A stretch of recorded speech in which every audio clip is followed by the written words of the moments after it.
This is one in a series of videos designed to show you how to use software products. In this video, we will discuss the PDA or Public Data application. PDA is an asymmetrical public key system.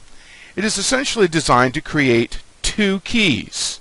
One key, a public key, can only lock data, and you can send that key to other people openly over the internet. The other key is a private key. The private key unlocks data, and you keep your private key stored on your system. The private key is stored on your system, encrypted with your own password so no others can access it. Basically, the use of a public key system is for you to send a public key to someone else. That other person can then encrypt data and send it back to you using your public key. In this case, I have you sending a public key to Rusty, and Rusty will encrypt data and send it back to you. Once you get the data, you use your private key to unlock the PDA file and obtain the data inside. This is an example of what a PDA public key looks like. It is stored in simple text format and can be included in the text of an email message or sent as a file by itself. The software PDA utility stores your keys in two subdirectories. They are stored in the software directory under private and public. The software PDA utility is fairly simple and straightforward. In order to create a key, you simply enter a password. That password must be 8 characters or more. And you also enter a key file name.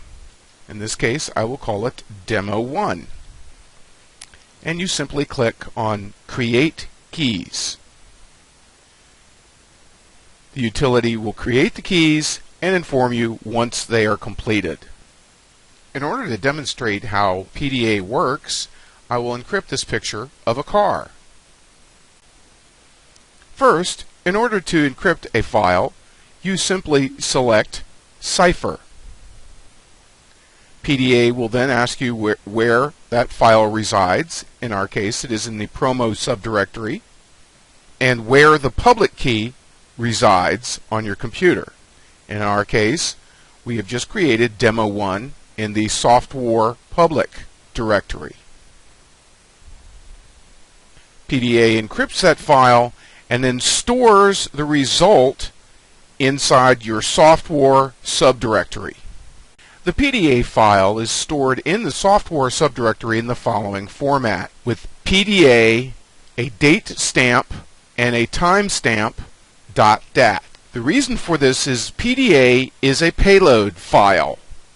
Basically what that means is it's very similar to PKZip, in that the file that you are encrypting is stored inside the data file here as a payload. The intention is for you to deliver it to someone else. The original file is not disturbed. In order to decode a PDA file, you simply enter the password that's associated with the public key used to encrypt it, and click on Decipher.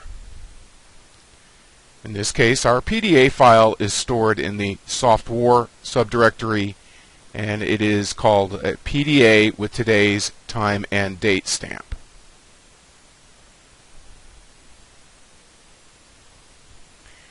At this point, PDA will direct you to the private subdirectory, and you pick the appropriate private key associated with the encoding of that file.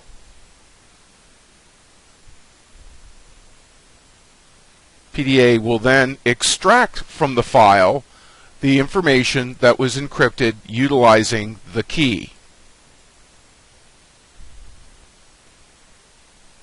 As you can see, the car picture is now on the software subdirectory. When PDA extracts the data, it will store the data file extracted from the PDA data file and store it on the software subdirectory.